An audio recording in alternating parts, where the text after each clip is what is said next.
আসসালামু আলাইকুম সবাইকে। সো তোমরা সকলেই জানো যে আমাদের ঢাকা সেন্ট্রাল ইউনিভার্সিটি কিন্তু পূর্ণাঙ্গ পাবলিক বিশ্ববিদ্যালয়ে রূপান্তর হয়ে গেছে এবং পূর্ণাঙ্গ পাবলিক বিশ্ববিদ্যালয় হয়ে গেছে। সো সেই ক্ষেত্রে তোমরা যারা সায়েন্সের শিক্ষার্থী রয়েছো, তুমি কিভাবে একটি আসন এখানে সুনিশ্চিত করতে পারো বা তোমার প্রিপারেশনটা কেমন হওয়া উচিত, সো আজকে এই বিষয়টা নিয়ে আলোচনা করব।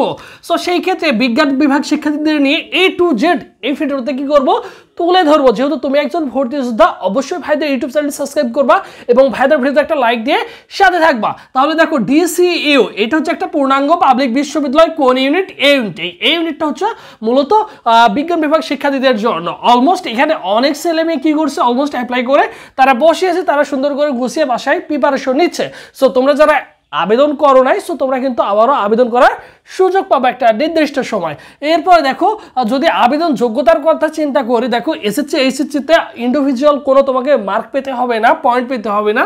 টোটাল তোমার যদি 7 থাকে তাহলে তুমি কি করতে পারবে, অনায়াসেই অ্যাপ্লাই করতে পারবে। দেখো তুমি একজন সায়েন্সের শিক্ষার্থী, তুমি সারা বাংলাদেশে যেখানেই পরীক্ষা দিতে যাও 8-এর নিচে কোথাও কিন্তু পরীক্ষা দিতে পারবে না।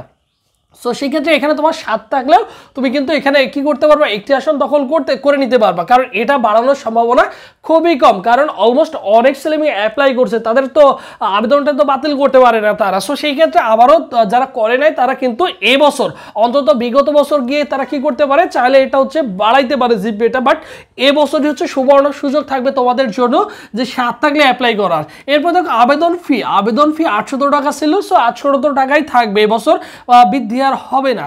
এরপর দেখো সেকেন্ড টাইম যেহেতু তোমাদের সবকিছু তোমাদের পক্ষেই চলে যাচ্ছে, সো সেই ক্ষেত্রে সেকেন্ড টাইম থাকার সম্ভাবনা অনেক বেশি রয়েছে। সো একজন বুদ্ধিমান শিক্ষার্থীর মতো কাজ হবে তোমার এই প্রিপারেশনটা কন্টিনিউ করা। এরপর দেখো জিপের উপরে মার্ক আছে কত, জিপের উপরে মার্ক আছে তোমার হচ্ছে 20, আমরা সকলেই জানি। এরপর ভর্তি পরীক্ষাটা হতে পারে কবে, ভর্তি পরীক্ষা জুলাই হওয়ার সম্ভাবনা রয়েছে। মোটামুটি তুমি সময় পাবা হচ্ছে 45 থেকে 50 দিন মতো সময় পাবা। এখন এই সময়টা তুমি যদি এটা নিয়ে টেনশন করো যে কবে সার্কুলার দিবে, সার্কুলার প্রকাশ কেন করছে না, সো তুমি যদি এটা নিয়ে টেনশন করো তাহলে তুমি কিন্তু এখনো পিছিয়ে যাচ্ছ, তোমার কিন্তু চান্স হবে না। প্রতিদ্বন্দ্বী কিন্তু এবছর বেশি হবে, সময় কিন্তু বেশি পাবো না। তোমাদের যখন সার্কুলার প্রকাশ করবে হয়তো সর্বোচ্চ 7 থেকে 10 দিন মতো তোমাকে কি করতে পারে, অ্যাপ্লাই করার সময় দিতে পারে।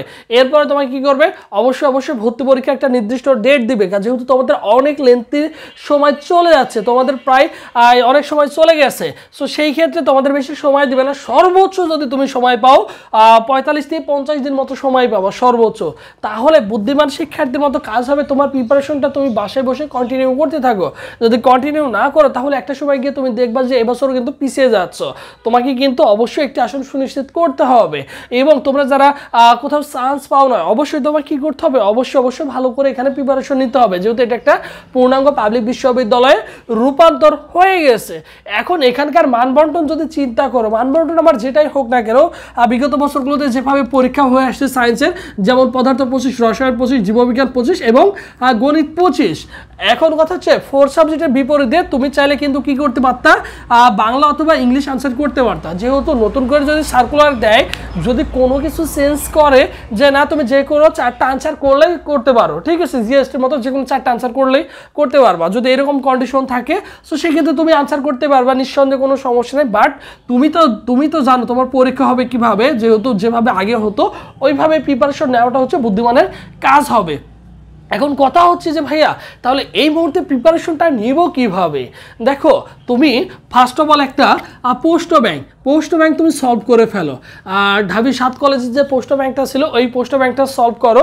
একটা জিনিস মনে রাখবা, বিগত বছরগুলোতে যে কোশ্চেন হতো, যেহেতু নেগেটিভ মার্ক এখানে ছিল না, তোমাদের কিন্তু ওই রকম কঠিন টাইপের কোশ্চেন কিন্তু এখানে হতো না। বা ঢাবির যে প্যাটার্নে তোমার ম্যাথ যে কোশ্চেনগুলো আসতো বা ফিজিক্সের যে সকল ম্যাথগুলো দিত, ওই টাইপের ম্যাথগুলো কিন্তু এখানে কিন্তু আসে নাই, অন্য ভার্সিটিতে আসে নাই। যেমন তুমি যদি সিইউর চিন্তা করো, আর ইউ চিন্তা করো, এই টাইপের কোশ্চেনগুলো আসবে। বিগত বছরের কোশ্চেনগুলো যদি সলভ করো তাহলে বুঝবা যে এইরকম প্যাটার্নের কোশ্চেনগুলো আসতো। বাট ঢাবের যে ঢাকা বিশ্ববিদ্যালয়ের যে টাইপের কোশ্চেন হতো ওরকম টাইপের হার্ড বড় ম্যাথ কিন্তু আসতো না। সো সেই ক্ষেত্রে দেখো আমাদের অধ্যায় আছে কত, শর্ট সিলেবাসটা তোমাকে পড়তে হবে। অধ্যায় আছে শর্ট সিলেবাসে 48টা অধ্যায় রয়েছে। তুমি যদি 45 থেকে 50 দিন সময় পাও, প্রতিদিন যদি একটা করে চ্যাপ্টার পড়তে পারো, তোমার জন্য গুড একটা প্রিপারেশন হয়ে যাবে, ঠিক আছে। সো তোমাদের জন্য স্পেশাল আমাদের একটা অনলাইন মক টেস্ট ব্যাচ রয়েছে, যেখানে তুমি 70+ পরীক্ষা দিতে পারবা প্রত্যেকটা চ্যাপ্টারের। আমরা কিন্তু অলমোস্ট শুরু করে দিয়েছি। তোমার কাজ হচ্ছে কি, প্রত্যেকটা আমাদের রুটিন মোতাবেক, রুটিনে যে অধ্যায়টা থাকবে আজকে, এই অধ্যায়টা সারাদিন তুমি 3 ঘন্টা লাগুক 4 ঘন্টা লাগুক সুন্দর করে গুছিয়ে প্রিপারেশন নিবা। এরপর আমাদের সাথে কি করবা, রাত 8টার সময় তুমি কি করবা, পরীক্ষায় অংশগ্রহণ করবা। রাত 8টার সময় পরীক্ষায় অংশগ্রহণ করবা। এই যে তুমি সারাদিন পড়াশোনা করছো এবং পাশাপাশি যখন পরীক্ষা দিয়ে ভালো একটা মার্ক এখানে আনতে পারবা, তখন মনে হবে যে তোমার প্রিপারেশনটা অনেক স্ট্রং হয়ে গেছে। তাহলে তুমি ভর্তি পরীক্ষায় ভালো করবা, কারণ ওই টাইপের আমরা কিন্তু কি করছে, আমাদের কোশ্চেন প্যাটার্নটা হচ্ছে রেডি করা হয়েছে। তাহলে তোমার জন্য অত্যন্ত গুরুত্বপূর্ণ। এরপর দেখো আলাদা আলাদা সাজেশন পাবা প্রত্যেকটা সাবজেক্টের। এরপরে দেখো তোমাকে প্রশ্ন ব্যাংক কিনতে হবে না। প্রশ্ন ব্যাংকের পিডিএফটা তুমি কি পাবা, এই পিডিএফ ফাইলটাও তুমি কিন্তু পেয়ে যাবা। প্রশ্ন ব্যাংক তোমাকে আলাদাভাবে 300-350 টাকা দিয়ে কিনতে হচ্ছে না। এইটার ফিটা কত দেখো, আমাদের এক্সাম বেসের ফিটা হচ্ছে অনলি 200 টাকা। এই 200 টাকা দিয়ে তুমি পাচ্ছ 70+ পরীক্ষা দিতে, সকল বিষয়ে সাজেশন পাচ্ছ, প্রশ্ন ব্যাংক পিডিএফ পাচ্ছ। আর এই গাইডলাইনটা তোমাদের চলমান থাকবে, পরীক্ষাগুলো চলমান থাকবে ভর্তি পরীক্ষার আগ পর্যন্ত। তাহলে তুমি নিশ্চিত যে অনলি 200 টাকা ফি দিয়ে তুমি কিন্তু 100% প্রিপারেশন নিতে পারছো। এখন চিন্তা করো, দেখো তুমি প্রিভিয়াস কিন্তু অনেক ক্লাস করছো, অনেক প্ল্যাটফর্মে যুক্ত ছিল, অনেক জায়গায় ক্লাস করছো, অফলাইনে অনলাইনে। সো দেখো প্রচুর পড়াশোনা হয়েছে তোমার লাইফে, বাট মেইনলি যে জিনিসটা, মেইনলি যে থিমটা, তুমি তোমার পড়াশোনায় ফোকাস করো নাই। তোমার যে একটা নির্দিষ্ট সময় থাকতে হবে, তোমার যে একটা মাস্টার প্ল্যান থাকতে হবে, তোমার কিন্তু ওইটা ছিল না। যে কোচিংয়ে ভর্তি হয়েছে, কোচিংয়ের ভাইয়েরা বা ক্লাসগুলো কী করছে, তারা কন্টিনিউ করে ফেলছে, তারা তাদের মতো করে সিলেবাসটা শেষ করছে।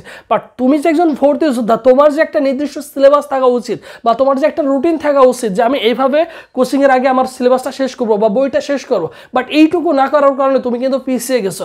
এবং তোমায় কী করতে হবে, প্রতিদিন যে জিনিসটা পড়বা, প্রত্যেকটা সাবজেক্টের জন্য আলাদা আলাদা কী করবে, একটা নোট খাতা রাখবা। তাহলে কি হবে, এই নোট খাতায় তুমি যতটুকু পড়বা, যে জিনিসগুলো মেনলি ইম্পর্টেন্ট, যেহেতু তুমি বিভিন্ন জায়গায় পরীক্ষা দিচ্ছ, তোমার মাথার মধ্যে আইডিয়াস জেনারেট হয়ে গেছে যে আসলে কোন টাইপের কোশ্চেনগুলো আসে বা কোন জিনিসগুলো তোমার মনে থাকে না, ওই জিনিসগুলো আলাদা আলাদাভাবে খাতায় নোট করবা।